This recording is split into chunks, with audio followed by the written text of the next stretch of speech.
Hello, everybody, and welcome to Anomalous, formerly the Unidentified Anomalous podcast.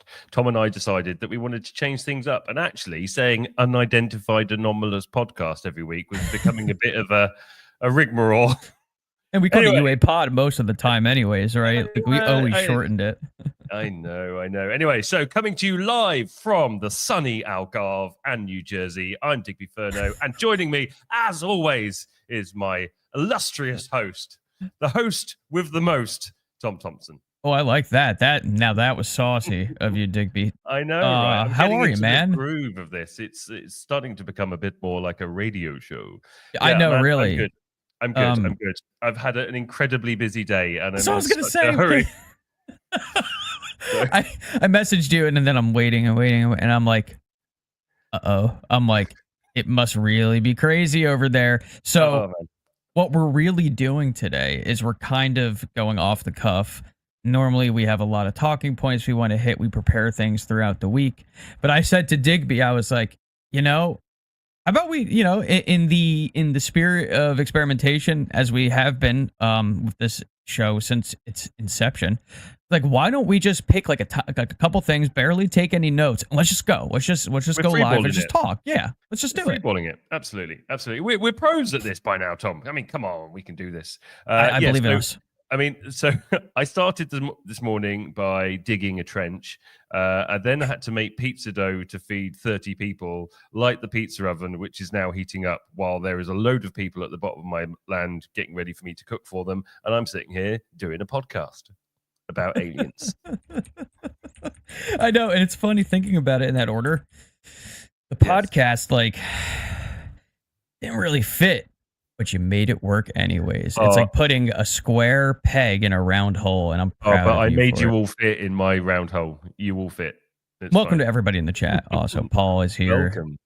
Paul, good old Paul. Getting back into his normal routine of being the first one in the chat, which we love.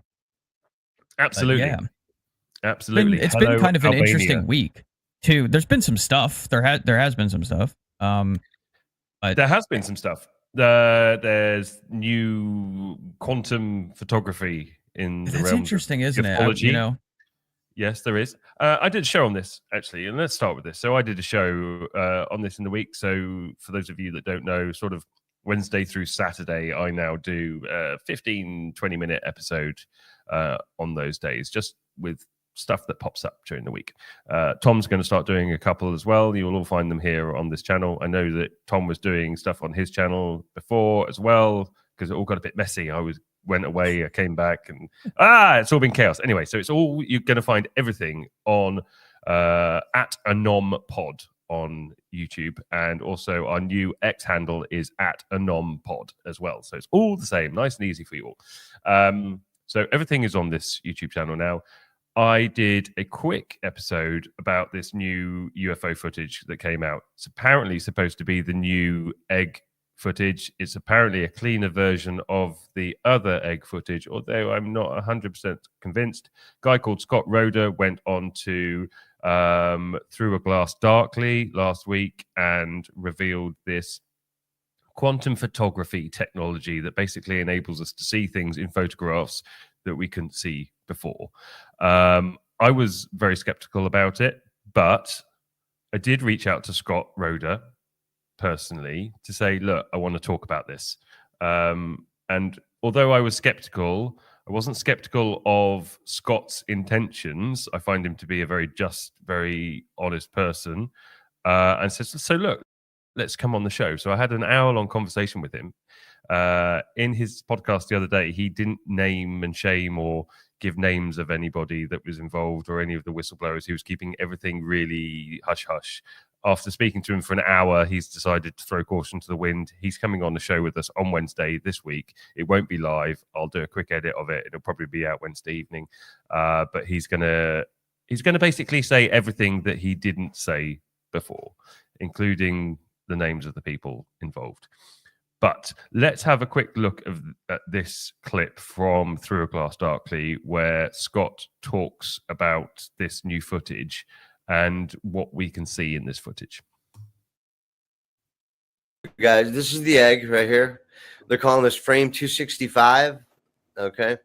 And what we see here is the contents of the egg. And now, based on the way their imaging system works, blue is hot and red is cold.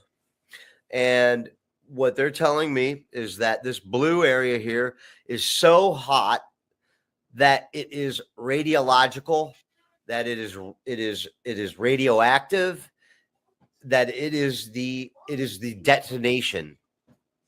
It is the payload. It's the explosive device for this egg. And this red piece right here is super cool, meaning that's the trigger.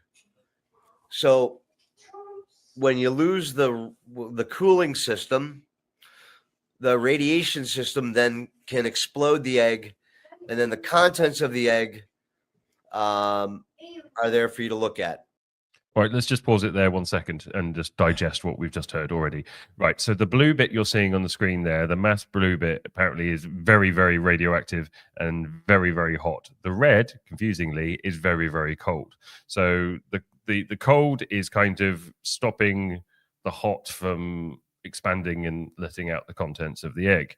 Now, I don't think, from what I understand, that doesn't mean the egg actually explodes. It's just it creates something that allows what's inside it to come out. Now, let's analyze what's inside the egg. Can you see what's inside the egg there, Tom?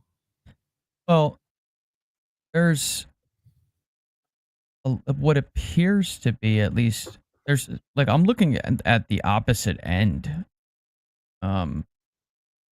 region that's on the opposite end of the blue and red portions. Yeah. I gotta be honest. Yeah. She said it in the chat. Like, they sort of look like faces. Yes. Listen, I'm not implying that there's a bunch of heads rolling around inside of this egg, but I want to pause for a second because I feel like we got down the road here. We're making a lot of assumptions, right? Like, so how do we know that how do we know this is an explosive of some kind? B, why would they put any, and they being a very loose term here, why would they put anything inside of this to explode it? Because if it's non-human technology, right? Well, we've heard stories about metamaterials that are able to basically just disintegrate if gotten into the wrong hands. So I don't know if they would need something like that per se. Well, so from what Scott has said, and I think he explains this later on in this clip that we'll carry on, but in case it's part that I actually cut out, the idea is that it's almost like it's left for us, it's gifted in a way, so we go, look at that, and then we take it back to where we open things up and explore things and reverse engineer things, and then it goes off, which means it gives them a way to get something into somewhere they wouldn't have been able to get to otherwise. Okay, I see what you're saying. Okay. Right, let's carry on. Okay. Whatever you want to make of that. So that is what they are telling me is the science behind their imaging system. And who's they? These are the two owners of the well, the one technology? Is the whistleblower, and the other is, as it turns out, I thought it was a peer review, but he's a partner in the whistleblower's private company. So so you asked for the partner, or sorry, you asked for the whistleblower to provide you with a peer review, an independent peer reviewer with experience in this particular field. And which particular field is this? This quantum photographic imaging. Okay, field. so this is like a physicist that he referenced you to. Was it explained that he was a physicist, or in a way, this guy? Well, and that's why we're not using names here, guys, because he's talking physics, but he's not a PhD. Well, what questions did you ask him? Let's just go with that. Let's pause it there. Right. So, Jet, I'm going to put this up one more time. Yeah. We'll go through. We're going to keep stopping this. It's quite a long clip, so let's just break things down as we go through it. So, just joined. I've got to ask, what the heck is quantum photography? Well, do you know what? We would like to know the answers to that too. That's it, because that's what I don't understand is the mechanism behind this at all. I'm missing that part. She says it all sounds like a bunch of hooey to me. I get that. I'm not making any. I've not come to any conclusion about any of this yet at the moment. I did do some research. I'm not going to name the name of the person or the company yet because we're going to do that on Wednesday. Right. We like to tease you all a little bit. But there is a company set up out there. The guy, the whistleblower that he's talking about, we do know his name. We do know that he does have a company set up to do this. He has been checked out by the Discovery Channel. And they are now employing this private company with this technology for the Discovery Channel for documentaries that they're doing. In fact, I do believe that Scott Roeder is actually just started doing or is about to start doing some stuff with Ancient Aliens as well. And no, it's not Jake Barber and Skywatcher. Yeah, this is separate from that technically, right? This is separate. And so I'm a bit unclear as to whether it has to be filmed with a quantum photography device or whether it's a way of analyzing other video footage. So it's all a bit, I want to say wishy-washy at the moment. That's what I thought too, because if you think about it, all right, Digby, if I take a photo, let's say like even with my cell phone of like a lockbox, right? We don't know what the contents of the lockbox is. Yeah. I can't think in my head of a way where if we're away from it and we're just looking at an image of it as opposed to being in the same room with it, how we could analyze that image to figure out the contents. It feels like something that would need to be on site. I don't, because you got to think about the data that an image holds. It's only the data that creates the image. It's so again, maybe I'm jumping ahead, but I just don't see how that would actually work. And it feels like something that would have to be done on site. Like you would need one of these quantum photography devices on site to then analyze. Like maybe that's that sounds more reasonable to me than the other. I get that. And do you know what? And it's one of those things in this episode of Through a Glass Darkly, you know, I'm not going to criticize the host, but there was I watched the whole episode and I was left with, I think, probably more questions than I started with. So we're going to try and drill down a bit more concisely when we speak to Scott on Wednesday. And if there is any questions that you have about this footage, please leave it in the chat. If you're watching this live, and if you're watching this as a rerun, please put it in the comments. I do literally go through every single comment that comes in through the channel. I do try and reply to most of them as well. So if you leave it in the comments, I will see it and we will ask it as long as it's reasonable. But yeah, I'm unclear of that as well. So that's certainly a question we're going to have to ask. All right, let's carry on watching. This strange video, and by the way, there's more. There's another video that's associated with this, but we'll get to that. This is what questions did you ask him when you got this? Well, I actually recorded it with, he's like, I want to explain this to you. I'm like, all right. I jumped on a Zoom call. I'm like, okay, I'm recording this for posterity. I hit record. I was like, all right, explain it. And as he was explaining this image to me here, it went all over the place for a while. And then I'm trying to hammer down. I'm like, well, tell me your qualifications. You know, you're talking to me a lot about physics here. You know, where did you get your PhD? He's like, well, I don't have a PhD. Well, where did you study physics? Well, he's self-taught.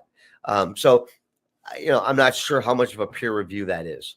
But not that autodidacts don't know what they're doing. No, it's just the probability that they do. He seemed very knowledgeable. By all means, he's a smart guy. And I'm not saying he's not a smart guy. But if I gave this to Avi Loeb or somebody at Harvard or somebody at MIT, and then they told me the same thing, then I'd be satisfied. But after almost 2 weeks of trying to hammer down to get these guys to even write me a one-page paper, I couldn't get them to do it. Mm. So See, so this Yeah, is huge where problem with that. yeah, and we've got to be critical here. We have absolutely, and as I say, none of this reflects on Scott, in my opinion, because he's No, just not at bringing all. forwards what he's been given and leaving it open to everybody else to make their minds up. But getting somebody to peer review it who's not a PhD just seems crazy to me. And he says, well, if I gave that to ᴄᴟᴟᴏ, well, give it to ᴄᴟᴟᴏ then. Jesus Christ, Scott, I've got his telephone number. Do you want it? Do you want his email address? He's pretty good at answering messages. And so we should, if that's what it takes, let's get this in front of ᴄᴟᴟᴏ and see what he says. But we need a serious peer review on any technology like this. Can I play devil's advocate for a moment?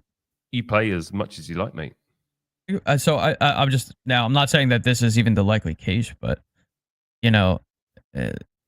maybe perhaps to play devil's advocate a little bit, maybe there is a reason why there is maybe some hesitancy as far as disclosing entirely how this works for some reason as well. Again, I'm looking at the other side of this too, because you and I both have the same questions. The chat is going to have the same questions. Like, we're kind of all in the same boat here, ladies and gents. Like, we're really not. We're trying to figure out what we're looking at as well. We don't know how this works. This is why we're doing what we're doing, and we're going to try to be as critical, respectfully as we can with our guest. So I don't know, man. Like I'm on. I have to sit on the fence, and I can't go in either direction until I get more information. I don't have enough. I'm completely on the fence. I do have respect for Scott. Absolutely. And so I'm going to stick with that. That doesn't necessarily mean that this is real. And as I said the other day, the newer version of the egg footage to me does look AI generated. It was weird looking. It was very almost, weird looking. Uncanny valley, as you said to me, Tom. It just looks too good. There's something. It almost, again. There's this kid that. Yeah, go ahead. When you listen to a piece of music and it's on a record player, an old-fashioned record player, and it has that sound to it, that richness, that quality. And then you take that same song and you listen to it on a CD. You can't put your finger on it, but the CD version of that song is missing something. 100%. It doesn't feel quite right. And this is the same thing for me. And even visually speaking, so there's this, I forget his name, but he's actually pretty popular online. There's this kid who, he's autistic, and he has this obsession with recreating very realistic, regular, everyday scenes with miniatures, and then he photographs them. Yes. And it's extremely difficult to tell, but you can tell eventually. There's something that maybe our immediate minds don't pick up, but there's something that our subconscious picks up where we go, yes, that is a miniature. But I mean, he does such a good job with it. But there's still this quality about it that you can't, like you said, you can't quite put your finger on it, but your brain's like ding, ding, ding, ding, ding, ding, ding, ding. Yep. And that's sort of how I felt looking at it. And if you compare it to the original Jake Barber footage, Jake Barber's footage looks like a large object.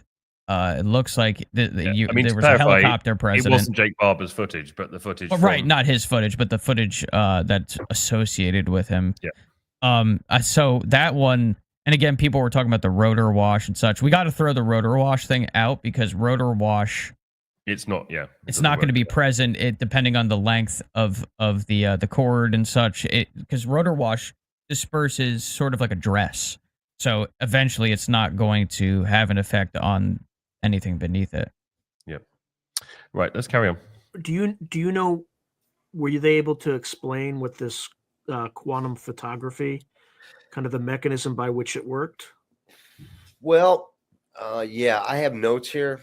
Let me get. Well, before you get into that, let's show the. You want to show the You want me to show the video? Yeah, the other video. Let's go with the. Yeah, let's go. This is the first.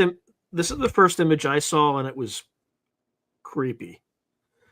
All right, here we go. And I'm just gonna. I'll expand it so everybody can see it. Yeah.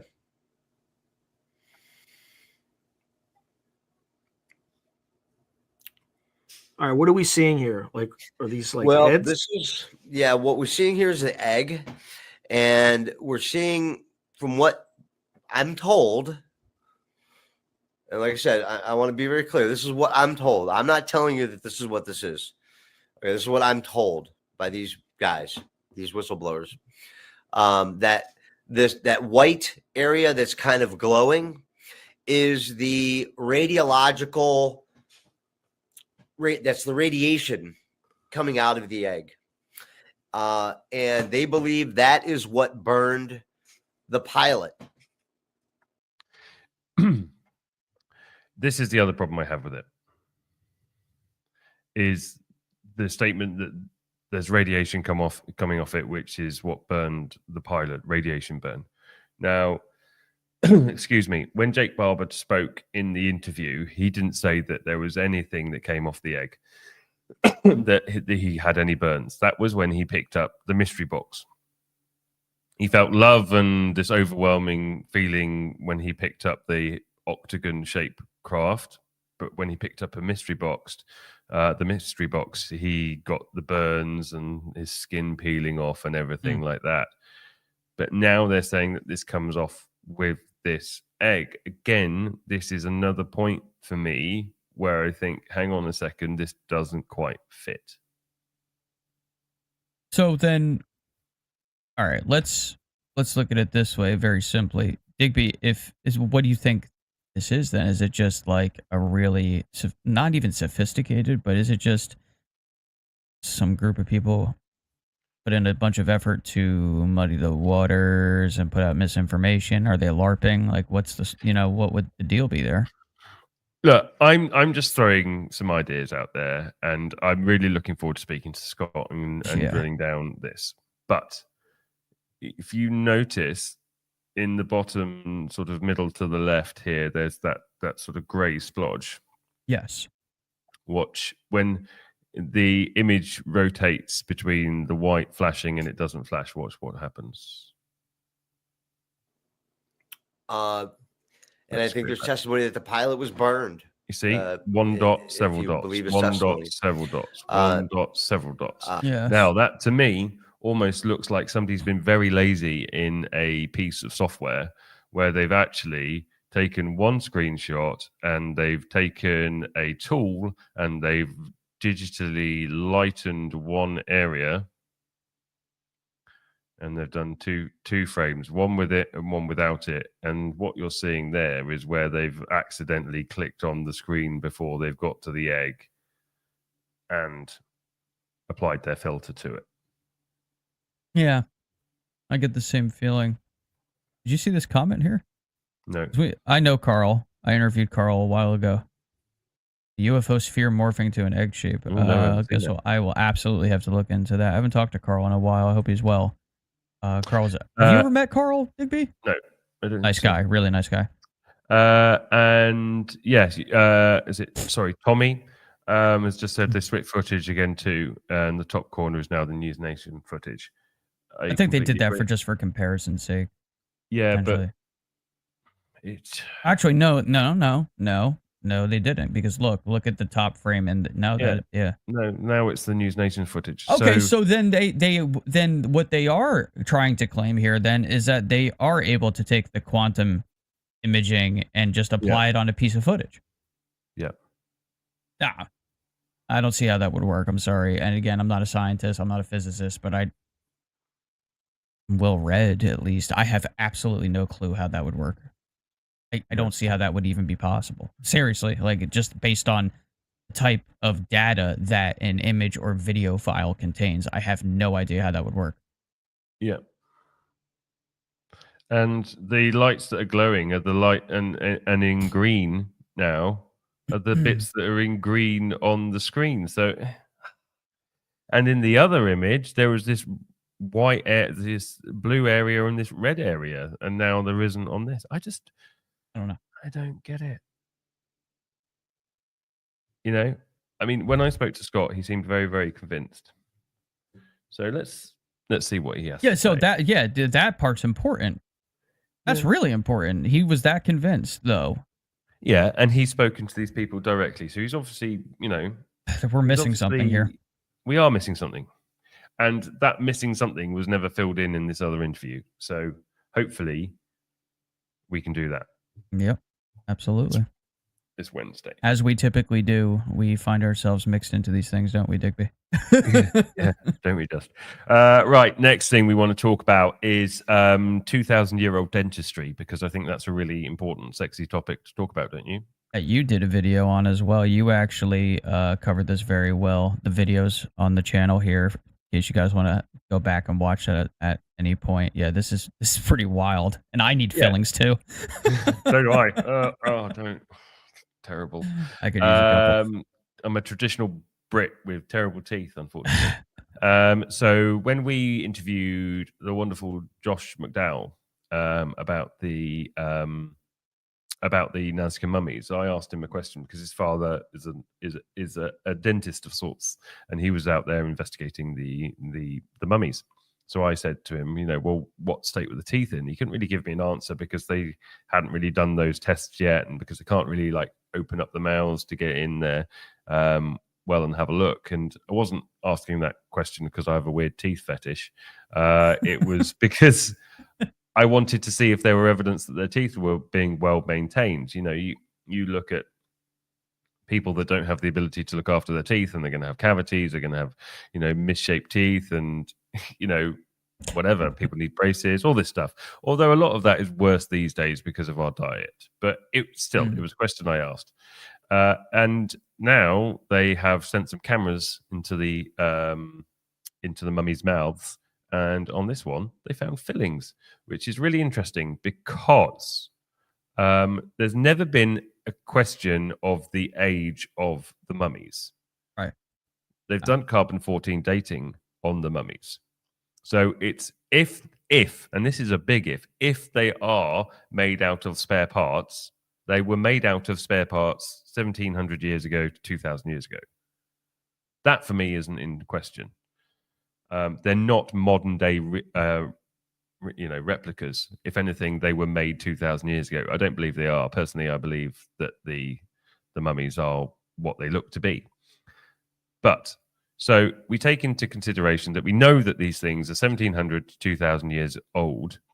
Then how does this mummy have fillings? So this is Antonio.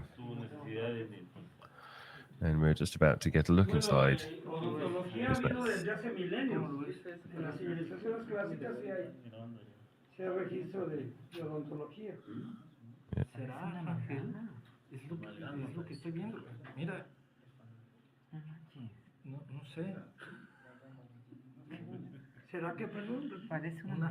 Could it be? It looks like a filling, a cavity filling.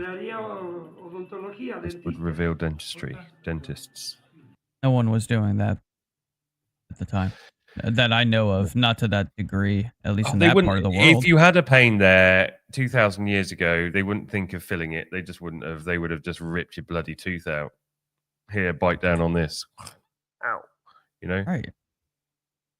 So it's just another level to me that just shows the validity of these wonderful beings. Now, however, though, dentistry is actually one of the oldest medical professions, dating back to 7,000 BC.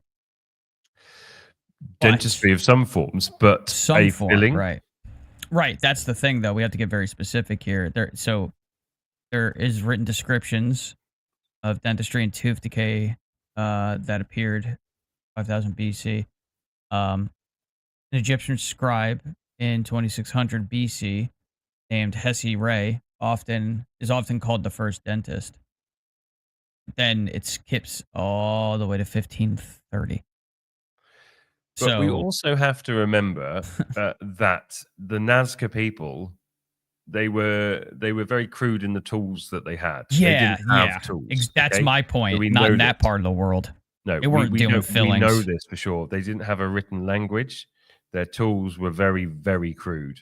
They worked with gold, but they didn't use tools as such. They just used what they had. So this doesn't make sense to me whatsoever. It's very strange. Very strange. That's what makes this whole thing with the Nazca mummies intriguing too. And after talking to Josh, I mean, he even specifically told us too that each one of these bodies, of which there seem to be many that are actually not confabulations, each one of them may have a different origin story of some kind, and that's like this is genuinely, even if they get it out to the United States, they finally get the bodies or samples out of Peru, it's still going to take years to really hash this out properly. Like, really, it's going to take like a decade to do this. Well, the tests that need to be done to get the evidence that we need are actually very simple to do when you've got the right equipment. And as Josh said, once we're in the right place, this stuff should come out pretty quickly. It's the processes they have to go through to get there, and the red tape they have to cut through. That's the problem. That causes negotiate all these treaties and laws that are in place, which I'm not saying that I have an issue with them, because I get it. They're in place to protect heritage and national culture and things of that nature. I have nothing, we obviously support that. But, it does get to a point, though, where it's like, okay, would you rather this sit in a box and nobody knows anything about it? Or would you rather have some of it or all of it sent out where you could really learn more about it? That's what I would want, at least historically speaking. If it was, my lineage even, I would be all for it. Yeah, exactly. Anyway, that's 2,000-year-old dentistry for you. Yeah, maybe I should go see them. Get my teeth wonder out. if they would do a good enough job on me. I'll have to look into that if they could have. I mean, I need a filling specifically like right in this area here. The other day, Digby, I bit down. I was having like Chex Mix, like just something simple, snack. Have you ever needed filling and you bite down? It's very clear that you've sort of like pinched a nerve almost. You know what I mean? Do you know what? My whole mouth was like, like it was so terrible. I was just like, I want to cry. It was really painful. It was very painful. I don't want to do that again, so I'm going to go to the dentist. Dude, I hate the dentist. If you're a dentist, I don't care. It doesn't. I just making time for it, really, the scheduling and such. And then it's like, all right, you're gonna have to not eat for this long. We're gonna use ᴛᴏᴟ and blah blah blah. And it's just like, I have to sit in this chair and you're gonna do all these things. It's just, I don't hate it. It's just, it's a time consumer. Yeah. Oh, my nerve is exposed, according to Karen. Well, I am going to have to probably look into that. Excuse me, I'm yawning. Late night, early morning. Too much to do around here. You have a busy day even after the show, man. Yeah, I've got to cook for 20-something people. 28 people. Make a pizza pie for the 28 people. Yeah. Spicy meatball.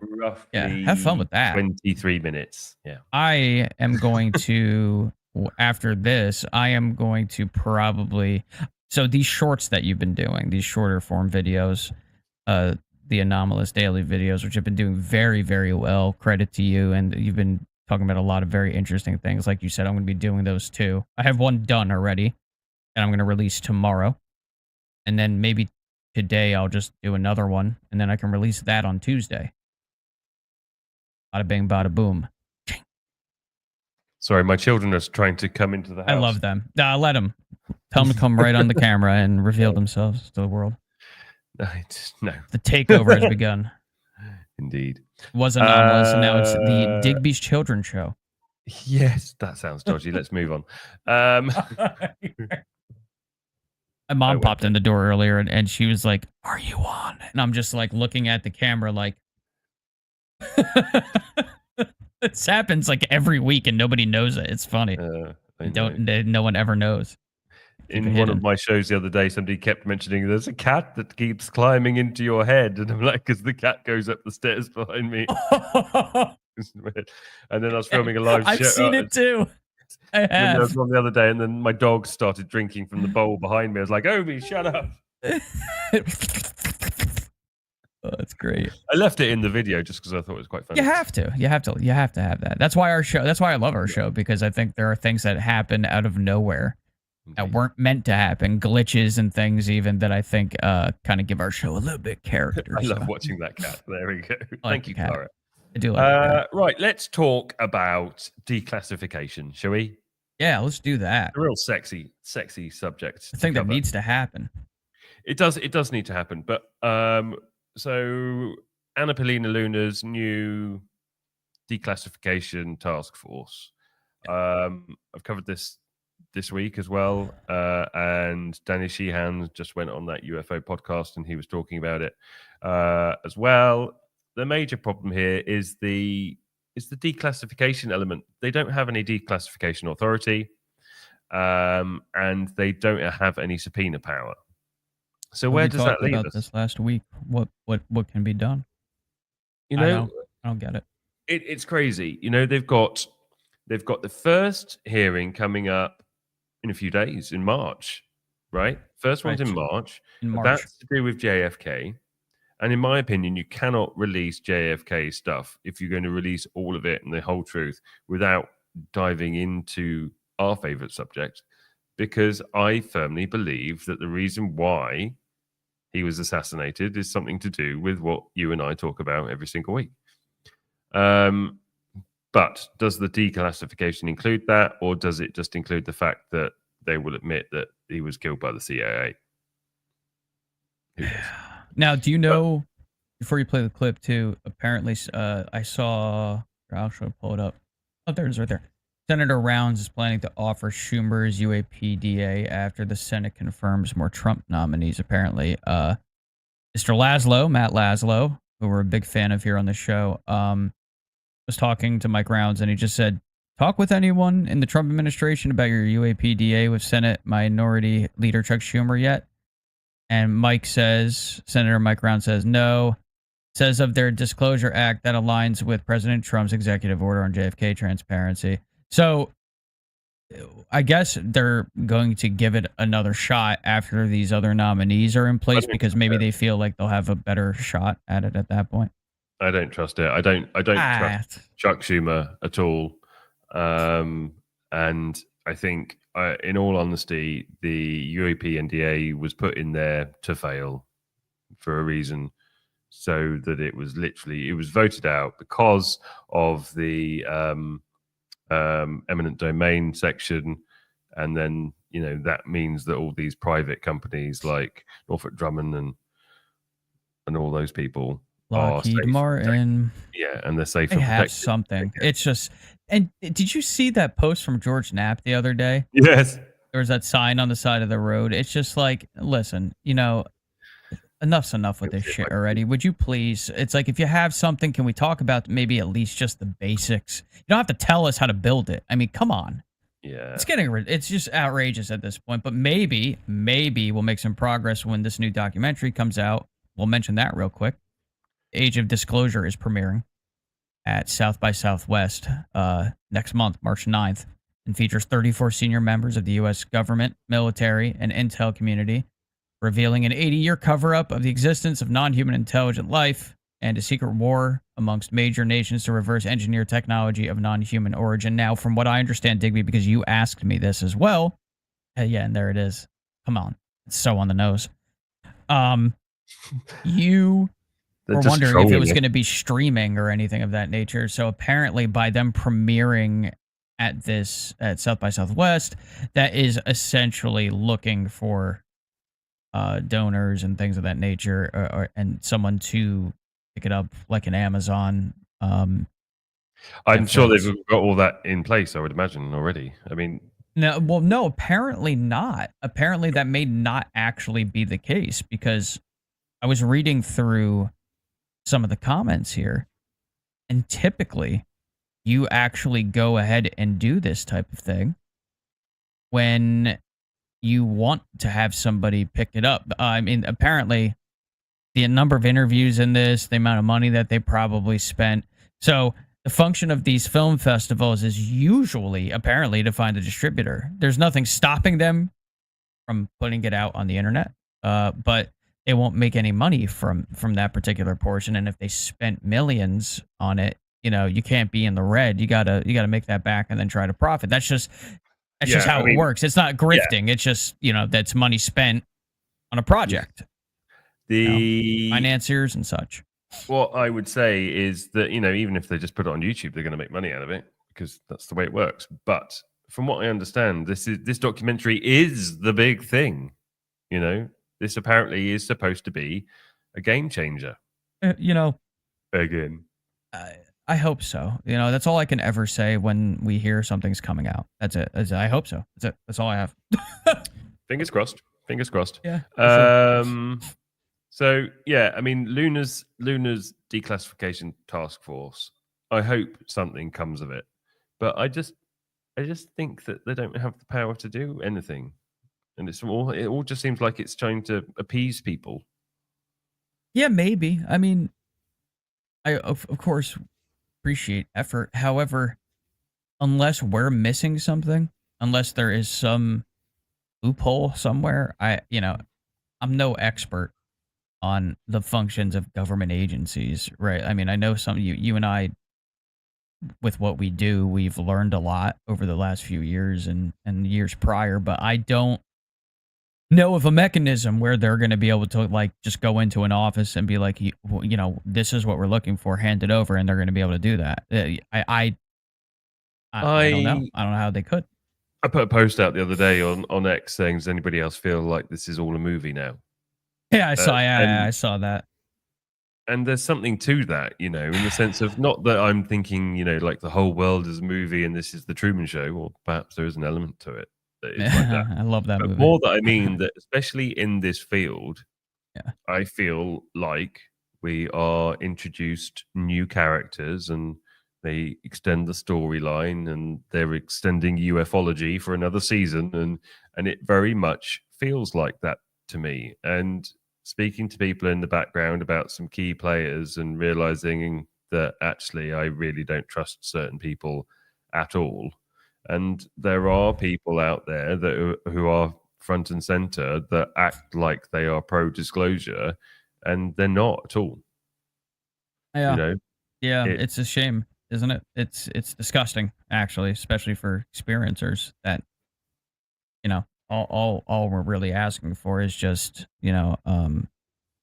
official confirmation and recognition that this is going on because of its importance. That's probably what I'm going to do this other Anomalous Daily video on, is why disclosure and this entire thing. It is important and it matters to everybody, but I kind of want to go into detail about that for maybe average person who might not give a shit, right? That's just aliens, whatever. I want to kind of get through to them, be like, I need you to take a step back and I need you to listen to what I have to say about this, and you might think a little differently. It is very important. There's a lot of connected tissue here. It's not just about non-human life. It's also about our relationship with our governments. It's about transparency. It's about society. It's about a lot of different things. It's about what happens after we die. Really, it's very all-encompassing. Oh, it's massively. Very important. It is the biggest subject, and getting absolute release of all the information would change the world. One of the things that Jordan and I spoke, because Jordan Croder came on my show during the week, and we spoke about simulator theory, and I said to him, what happens when if his theory is correct, they get to the bottom of the truth, and what happens when we find out that the real story hidden, that the real knowledge that's not being let out is the proof that this is a simulator? And I said, if that then came out, what would happen to the simulation? Because if the majority of the population realized that the simulation was a simulation, then its continuation would be pointless. So then do you get put into a situation where you get a reset? And is that why we end up in a 13,000 year cycle on this planet and everything keeps getting reset?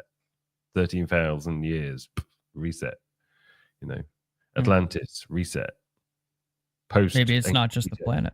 Reset. Either maybe it just seems like that because that's us down here, and maybe it's more than just the planet. Maybe it's also extended outwards too. We don't know. I don't know. I think there's again. I think if the universe is a simulation, I think it's more complex than just how we imagine it, because this is what we have to compare it to. I told you that. Like, it's not just here's a machine and it's running a simulation. Here's all the little trinkets and the living organisms inside of it, and they come in and poke and prod and do things. I think it's probably a little bit more complex than that. oh, fatherhood. Oh, the dog.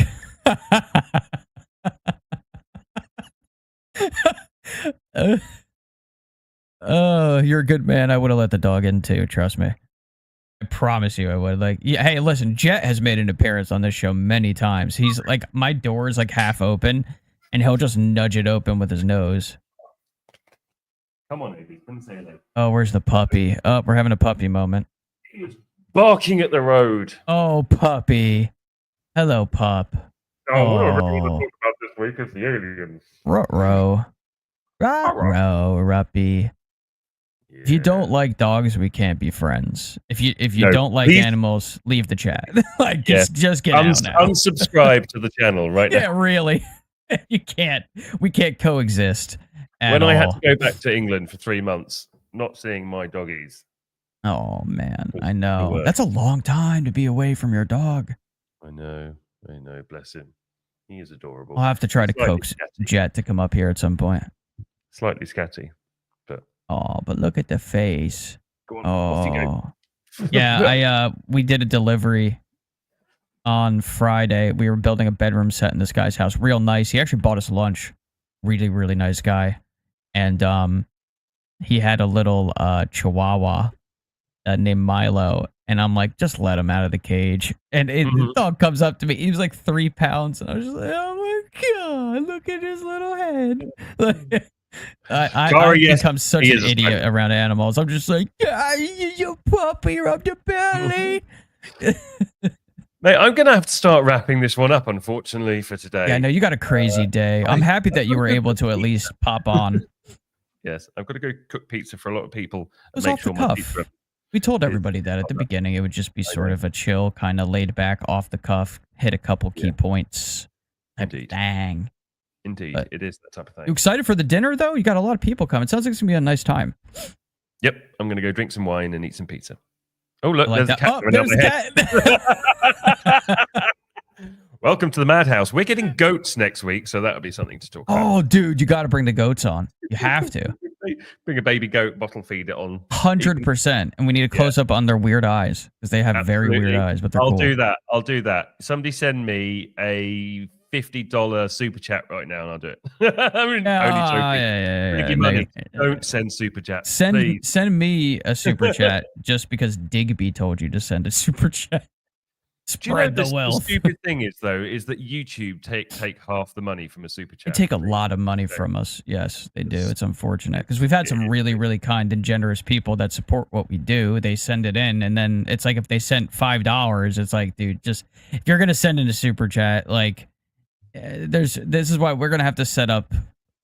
You know, I mean, I have Cash App and all those things. They're on my channel and in the description and all that. So if you feel like supporting us, it's never a requirement, but it's probably best not to send in financial support to us through YouTube because YouTube just takes so much of it as if they really need it, right? Yeah, I know. Well, they're bastards.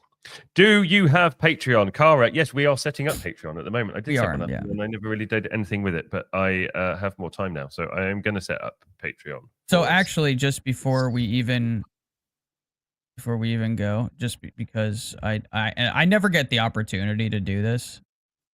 I'm worried now. What are you going to do, Tom? No, nothing crazy. No, nothing crazy. I'm just putting up the fastest. If you guys ever want to support us down the road or anything of that nature, or at least me, because if you guys sent me 20, like I'd give Digby 10 of it. Don't support me, you know. Oh God, no, never. You know, good God Almighty, I would never. You know, I would never do something like that. You know that. These are just like my immediate. How do you do that? I think I would do that on X actually, but I think I need too many of my subscribers or followers on X are not blue ticked for me to do that. Yeah, I'm almost monetized, like properly monetized, where you could actually subscribe to me on Twitter, but you need like 3 million organic impressions, and I'm like really close. But listen, if you guys ever want to support us, those are immediate ways to do it. Like if you said, "Oh, I want to send you guys $20. This is for you and Digby," I would send Digby 10. You know what I mean? Like, but it's never a requirement. Never a requirement ever. And it does help, and it does go right back into the show, honestly, because we pay. Oh my God, what am I paying a month right now? Midjourney, ChatGPT to organize certain things. Playing, I'm easily spending. Yeah, so probably like $300 a month on everything. So I'm $58 a month on Adobe, and then music licensing, that's another $25. Asset libraries, that's another $28. Yeah, it all adds up. It certainly doesn't add up to what we make off YouTube. Good, not even close. No, we're not profiting off of this right now at all. But we love doing it, and we believe in it. And thank you, Cara. That's really nice of you. That's really lovely. Yeah, that is really sweet. You know, we're people. We're just people interested in the same things you guys are, and we really love what we do. Yep. And on that note, screw you all, and I'm going. Jesus, that was brash. I'm even putting the outro music on. Are you ready? That's so funny. I love you, man, and I love the chat. Yeah, I love the chat. Thank you, everybody who's watched Anomalous podcast this week. I will be doing some Anonymous daily episodes Wednesday through Saturday. Tom's going to have some for you Monday and Tuesday. You literally can get some of us every single day. Aren't you all lucky? Have a wonderful Sunday. I'm going to drink loads of wine and make a load of pizzas. Say bye-bye, Tom. I hope you all have a wonderful day. Stay safe, and we love you, and we appreciate you. Bye.